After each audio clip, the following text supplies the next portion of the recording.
in order to have good posture, we want to maintain that position for a long time. And doing those things from a workout perspective will help free up that joint space so you can get a safer, better workout by increasing mobility, more repetition throughout the day to train it the right way.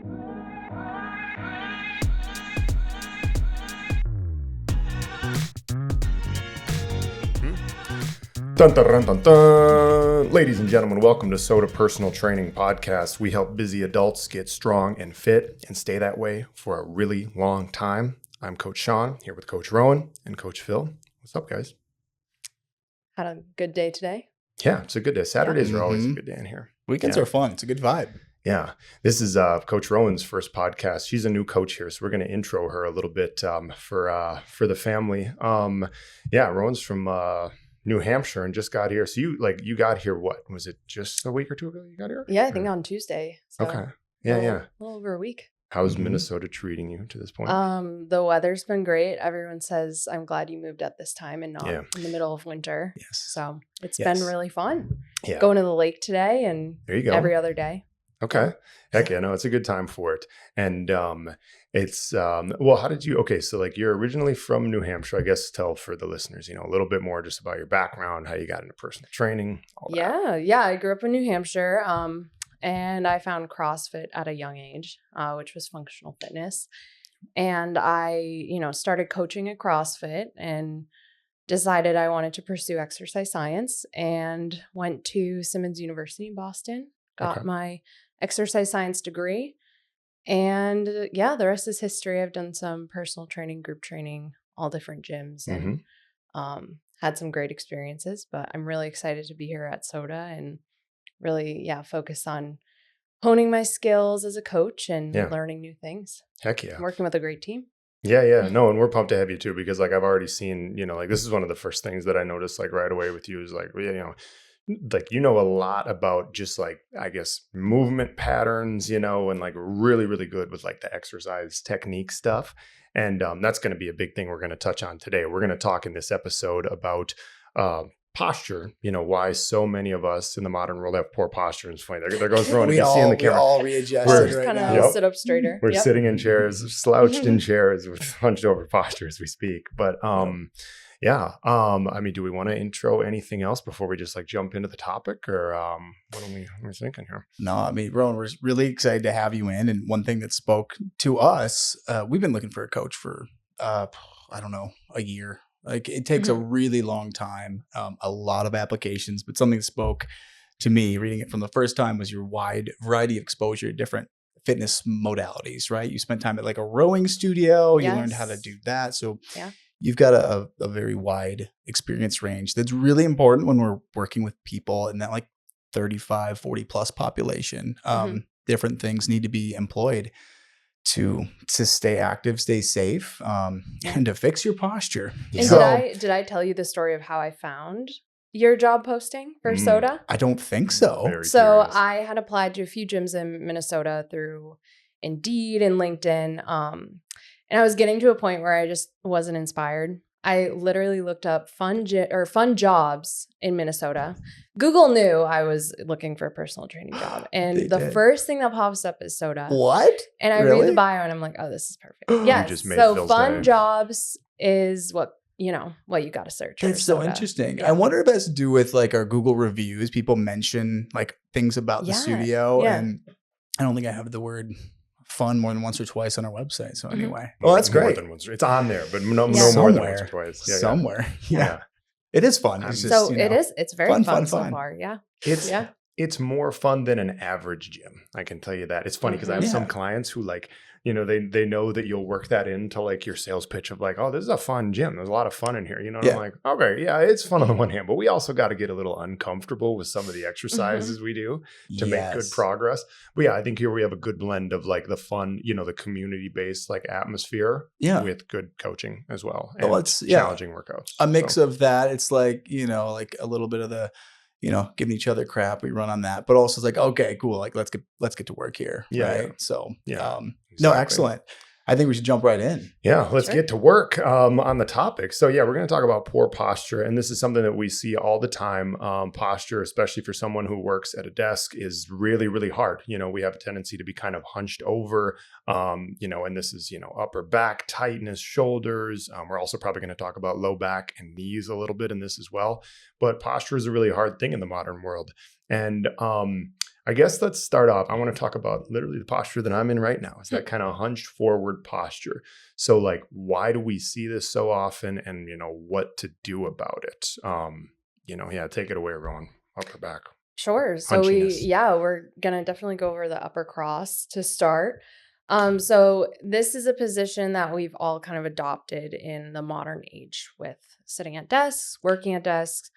We're no longer working outside for 8 to 10 hours. So we see a lot of tight pectorals, and then we're seeing really weak kind of upper neck, upper trap muscles. And then in, contradiction to that, we have really kind of lengthened deep neck muscles, and we're seeing because we're doing this. Yeah. If you're watching, I just crunch forward like a shrimp with my chin up. Right. Yeah. The opposite muscles are tight, and then those low traps too.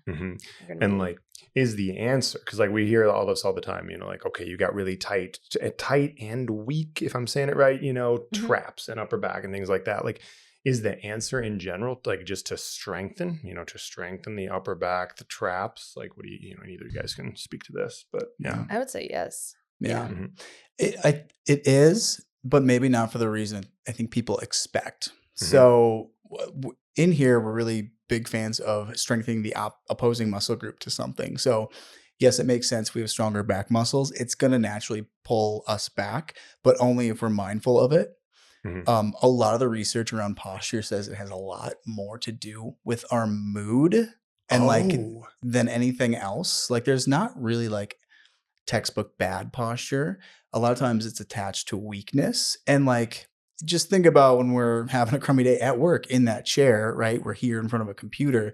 Yeah. There's no reason we can't get back in that position, but we're distracted and we're just not mindful of it as much. Yeah.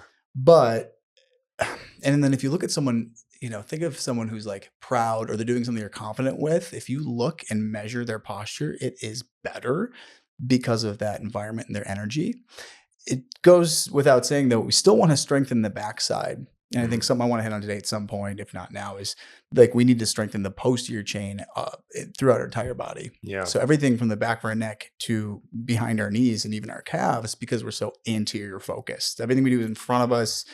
And the muscles in back, as we said in the other podcast about pain, is it just gets weak and the muscle atrophies because we're just not using it. Right. It contributes to a lot of knee pain, shoulder pain, neck pain for that reason. Yeah. Leave it to Phil to make it psychological rather than physical. He did it again. Yeah. He's a psychology major, in case you didn't know. But it's always, okay. We can maybe come back to that because I have like some questions about but then if somebody is, just, I don't know if they're in a bad mood and have bad posture, but if that's like their natural posture, I don't know. But anyway, so like, okay, like Rowan, in the past, if you've worked with people that have this, upper cross syndrome when they're hunched forward, like what would be the go-tos in terms of like exercises you would do? Yeah. I mean, my favorite to start out is those YTWs. This can be done in like a hinged position or laying on a bench or on the ground.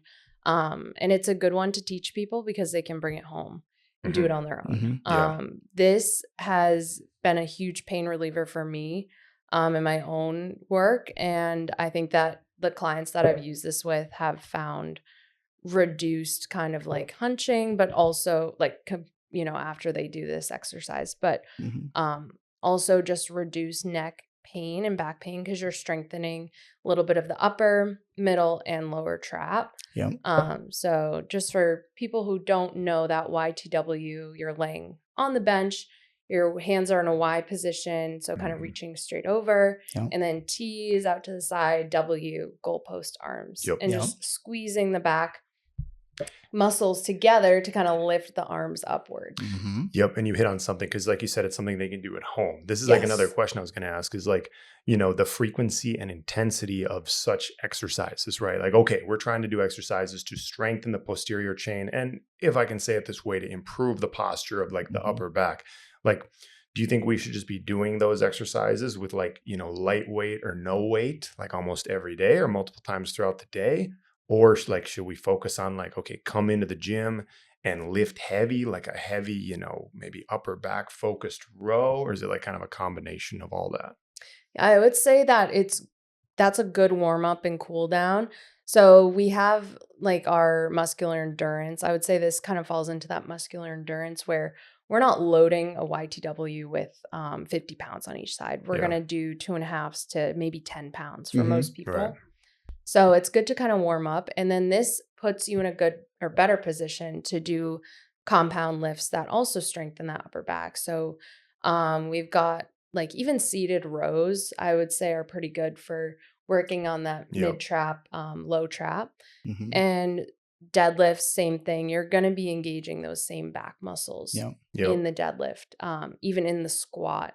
Especially if you're kind of low bar there. Right. Yeah, you're going to be engaging those back muscles. So just starting with muscular endurance, 15 to 20 reps with YTWs would be a good recommendation for most people. I think that hits on something really important to understand. Muscular endurance, in order to have good posture, we want to maintain that position for a long time. Yes. So we should train not for a hard, short, heavy set, because that's not the function of that exercise. Mm-hmm. On the same note, when we hold posture for a long time, some people will overdo it. Like they're like, I need good posture. And they're like pulling back all the time. And that's not going to be good for anyone either. Mm-hmm. So I think some people overemphasize. They're like, oh, I need shoulders up, down, back. Yeah. We always joke, Katie and I, because I'm like, oh, like this. But we want the natural posture to be better. And doing those things from a workout perspective will help free up that joint space so you can get a safer, better workout by increasing mobility. Mm-hmm. But give it more repetition throughout the day to train it the right way. So, 100%. And I think that's a good segue into lower cross too, because we do see with extension in the upper back, oftentimes that leads to kind of more flexion in the lower back. So we see the anterior pelvic tilt where if you think of your, pelvis as a bucket, it's dumping the water forward. So I think having good posture is not just about like constantly correcting, it is about strengthening. Yeah. Yeah, absolutely. And like I see that it's funny because like that term anterior pelvic tilt, like it's something I really didn't even learn much about until recently. You know what I mean? I always kind of joke like with the other coaches in here that I'm probably like the least knowledgeable from like a technical perspective, so like this anterior pelvic tilt stuff to me is like, okay, wait a minute, think about that. The pelvis is going this. I don't know. But it's a very common one that like you see all the time, right? When you really like learn how to look for it, And okay, so like what usually is going to happen if someone has that anterior pelvic tilt and they're like overarching the low back, what's that going to lead to? Like pain, Well, that's just indicating that they have like that weak core and weak glutes, which is common in lower cross. Okay. So I know we've been seeing a lot in the hip thrust.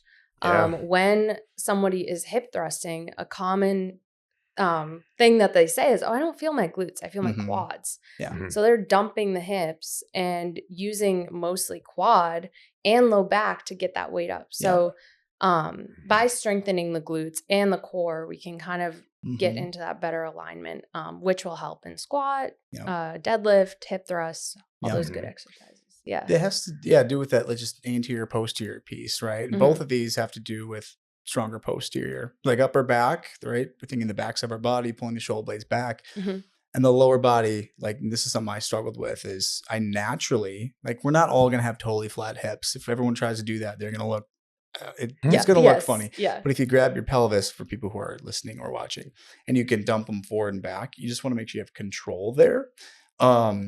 I have a lot of extra curvature in my spine, like naturally. Mhm. They said I had Schuler's disease when I went to a Mm. chiropractor one time, and I was like, "Oh no, a disease."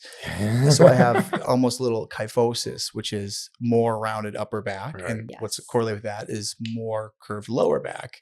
Mhm.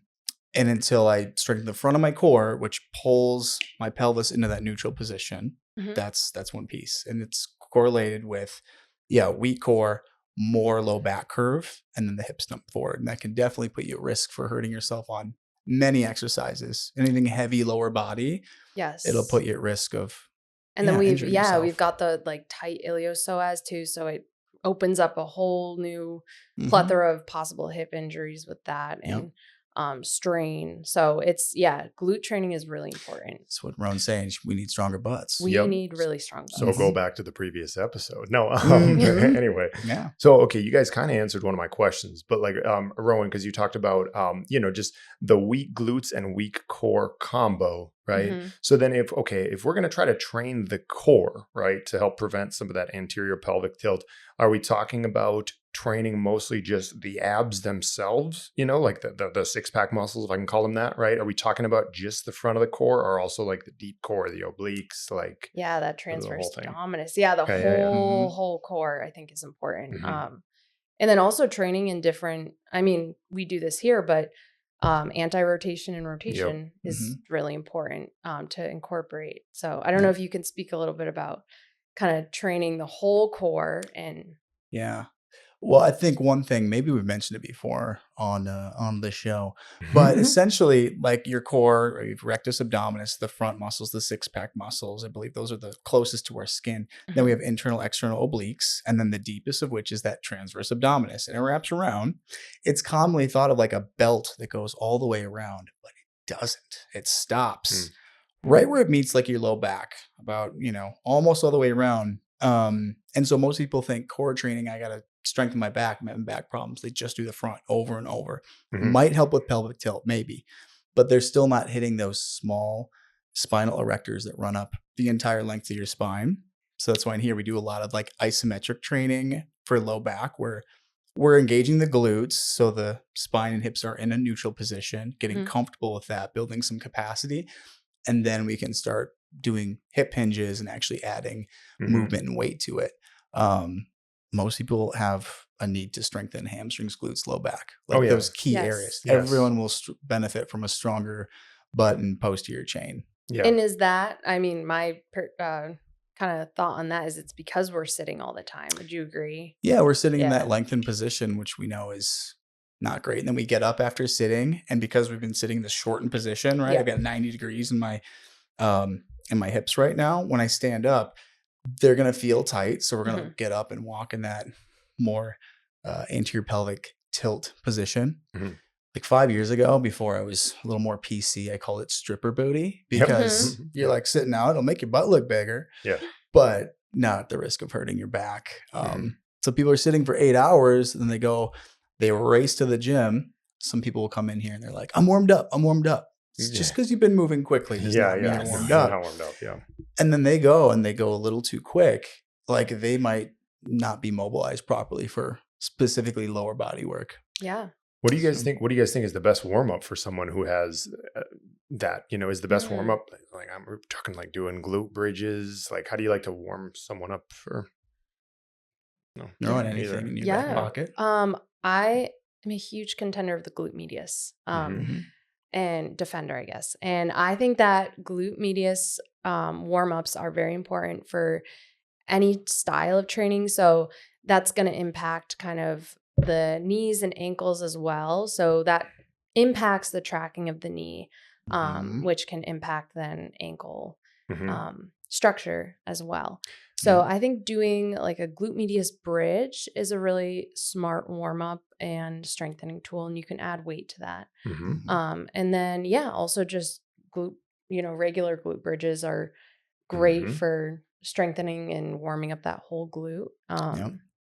Yeah, there's a plethora of glute exercises that we could get into, but to keep it simple, I would say, yeah, that glute medius bridge, glute bridge, and then maybe some banded kind of exercises there. So I saw you doing something the other day. It was when we were working in a group together. And this is going to be like a super technical question that maybe doesn't even benefit the listeners that much, but benefits me. Let's so do it we're doing anyway. it. Okay. All right. Because like somebody was doing some banded side steps, which, you know, we'll consider a glute medius exercise, right? Sure. Stepping side to side with the band, right? And you were doing some like technical corrections, you know, and I'm just like watching there and I'm like, I don't fucking know. You know, like it's one of those exercises. I'm like, I don't do this in my own training. It's a band. Like, put how the band hard on can and it be? freaking Yes. stand side to side and wave your arms in the air. I don't freaking Yeah. care. Do whatever you want for 30 seconds, you know?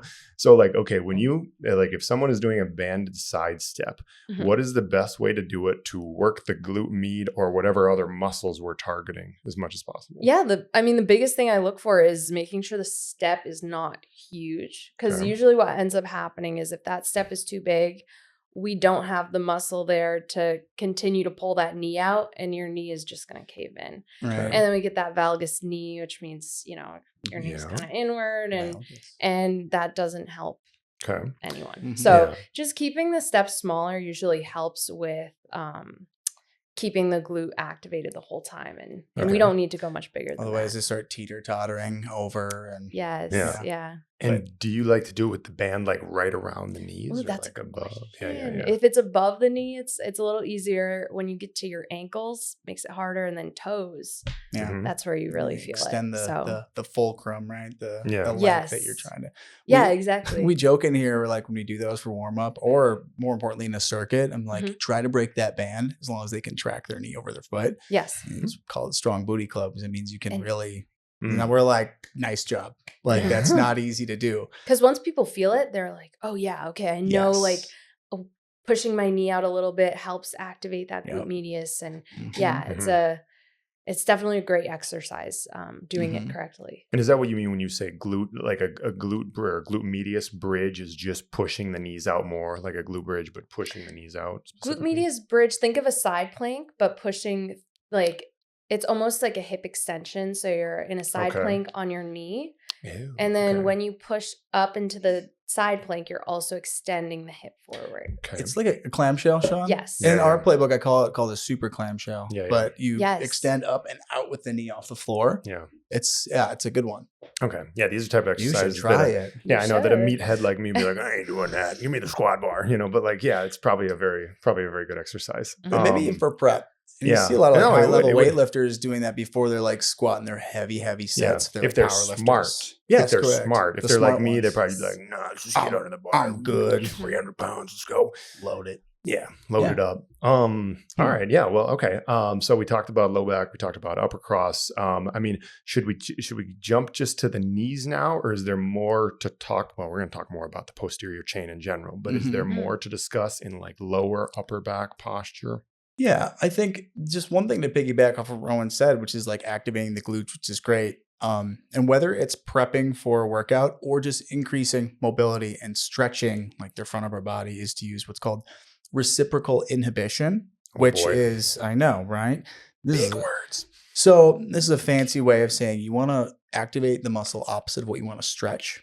Because when you, for example, engage your upper back muscles, it forces the muscles in the front of your body to relax. You can't like do both.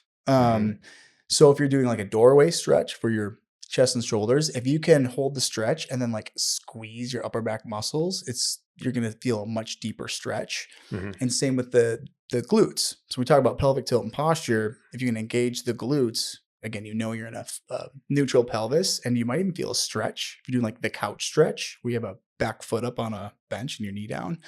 If you can engage your glute, you're gonna get a stretch through your upper quad and hip flexor like you've probably never gotten Yeah, before. So we have to sometimes moderate that. But yeah, it all falls in line. And then talking about our knees, right? Glute medius, we know helps stabilize the knee. And when it's weak, that knee tends to get a valgus when we squat. Yes. So again, this is all connected in this kinetic chain we're talking about. But Exactly. yeah, Rowan, why don't you take that away as far as that function and knee health in general? Yeah. So my senior year, I got to write a kind of systematic review of different research papers from, I think it was like 2019 to 2022, 2023 in there. And the research had found that, glute medius strengthening helped reduce what we usually call runner's knee or patellofemoral pain syndrome. So that's pain kind of just in the front of that kneecap. We've probably all dealt with it if you're a runner or do high impact sports. It is pretty common in the general population. So it is all about glute medius training, glute strengthening. And then, with runners, that's not a consideration for a lot of runners. It's just jump right into it. Do your leg swings, do your lunges, and hit the road. Okay, and so we talked about knee valgus too, where you get like knock kneed or the knees are turning in, right? Because I see people like this all the time, and I'm like, what's the best way to train? To like, what do you think is the best thing to do if someone has and it's very obvious, that whether it's when they're squatting or just standing there, that their knees are pointing in, valgus knee. What are the best ways to train or things to do? I found in the research it was the glute medius bridge, lateral step down and step up are good. Okay. And with that, you can kind of work on positioning. And that made a big difference in how patients recovered with PFPS because if you just throw an exercise at somebody and they do it as fast as they can, it's not going to really be beneficial versus helping them stay in that right position, giving them maybe a PVC pipe to balance and having them step down, try not to drop that outside hip and work on keeping the glute medius engaged while keeping the knee tracking. So it's a lot of little moving parts, but banded exercises were also good. So it really is about, some quad training in there.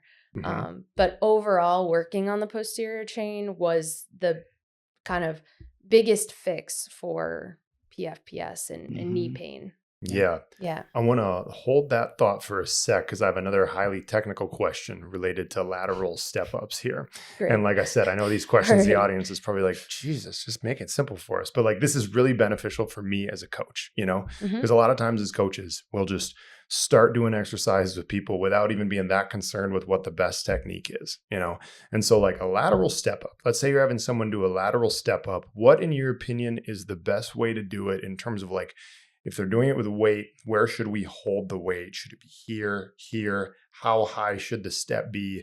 Should we keep the foot up the entire time or bring the foot down and then step back up? What's your perfect lateral step up? So it's an interesting question because from the research I've seen, it was actually the step down that made more of a difference. Okay. So I think the step up, we're really using more of that quad muscle, right? If you think of the position, you're doing a lateral step up. You're not really hinged over. If you're doing a step down, you can kind of change whether or not you want it to be quad dominant or glute and hamstring dominant. So if you think about a step up, we're just kind of going straight up versus step down. Think of that RDL where you're hinging back and that back foot should almost drop behind, straight leg, but drop behind that foot that's on the box. Okay. Yep. While that foot's dropping down, you're trying not to get have the person lean over and just lose that glute engagement on the standing leg. So I would say for glute medius and knee tracking, having a really controlled slow step down, which is hard to program and make it fun, is the best option in the step up world. But doing a lateral step up, we can really work on knee tracking still and just more of the quad dominant. Yeah. And when you say the step down, you mean just keeping the one leg up and going down with the other and bringing it up. Yes, and tapping. So not releasing at the bottom, but just a slight tap. A lot of people push off that back toe all the time on step up, so it's too quick. And this is eccentric loading, which we know is better for pain too.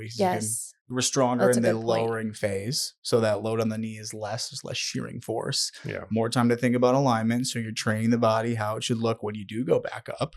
You get sort of I think it's a Poliquin step down, where they basically you step super short and you intentionally let that knee go forward over the toe. This is the idea of graded exposure, where look, the knee hurts when you bend or do a step up. Okay, lower the box. Or really lower the exposure, but repeat where it's painful. Stairs are a big one for people. Commonly, it's when they're going down, not up, Yep. because that knee is forward or we're upright. Mm-hmm. But instead of just saying, well, I should never do that, we want to expose ourselves to it at a very low level. Yep. And that incorporates glute training too. Mhm. But that's the knees over toes guys is Yes. blown up for this reason. Oh, the sissy squats too? Yeah, I know we were like- talking about those the Yeah. other day. like yeah. doing backwards walking. Everyone's walking backwards now. It's all Yeah, weird. let's go. Yes. But we have the tank for that, does the same thing where your heel's off. So you get some calves. Your knee is Yeah. well over your toe, which is usually a higher shearing force and sometimes a no-no. But Mhm. that one, we're not actually fighting gravity. We're fighting the Okay. resistance And of this- a sled. Yeah, this brings up a question for me. Have you seen anything about, training the spine and extension and flexion and Jefferson curls Jefferson and things curl. like Let's that? go. Yeah. I mean, this is all Yeah. related to posture, especially this one. Okay. Like, Mhm. there's people who have back pain who will not move their back. They will never, they're like, I can't bend and rotate ever. Yes. Problem is, your spine was designed to bend and rotate a little bit. Mhm. Like, Mhm. otherwise, it would be a straight bone. Yeah. But because the low back is so weak, every winter, right, there's someone shovels and they're doing a bunch of bend and twist without having done it all year long, and they throw out their Yes. back. Yeah. And so we want to train eventually for some of that spinal like flexion and extension. Mhm. So like our 45-degree bench, right? We Yeah. eventually would say, no, I want you to round your back. Not a crazy amount. You're just doing a little bit. That solved 95% of my back issues when I Hmm. worked up to doing like a super heavy med ball, like rounded back. Yeah. Basically, yeah. good morning. But I intentionally rounded my back. You have Yes. to work up to it. But a lot of people, they'll see a Jefferson curl line with the barbell and they'll just Yeah. round their back Yeah. over. And you could hurt yourself with body weight doing that if Yeah. you're not used to it. That all has place in training at a specific point, depending on their goals, I think. Yeah. What's the best way to work up to it? Either you can answer this. So someone has, weak, low back pain, whatever, and we want to work them up to strengthening it. That way we can gradually round the lower back and use those muscles under load. What's step one to working up to it? I'd say is working on the hip hinge, like doing it with a straight back, teaching Mhm. and getting that biofeedback where you send your hips back with weight in the heels, you feel a hamstring stretch, you come up, squeeze your butt. You know the right things Yeah. are working. And then eventually you play around a little bit with like toe touches, right? You come down, you let your back round a little bit. And you're not doing 50. You're doing like, 10 to 20 at a time. Then make sure it feels good. And then from there you can start to work more and more into it. Yeah. Because in here we'll use like one of those dead balls that fill with sand. Yeah. I've had several clients do it that have had low back pain once they're comfortable with the idea of it. Yes. Yeah, That's why isometric's always good. They're like, okay, I can work this area and it feels okay. I was really afraid to, because then they're the kind of person with posture all day. They're like, I got to go back straight.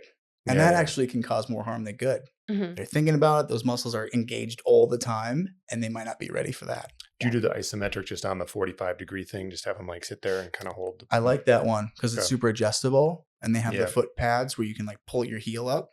Okay. Yeah. Because the hinge is kind of like it's like a pulling exercise, right? You're Right. pulling your hamstrings as you extend your hips. So we can connect to our feet. We're going to help engage hamstrings and glutes before low back. Yeah. Like deadlifts, Yes. people are always like, I got to pull the bar off.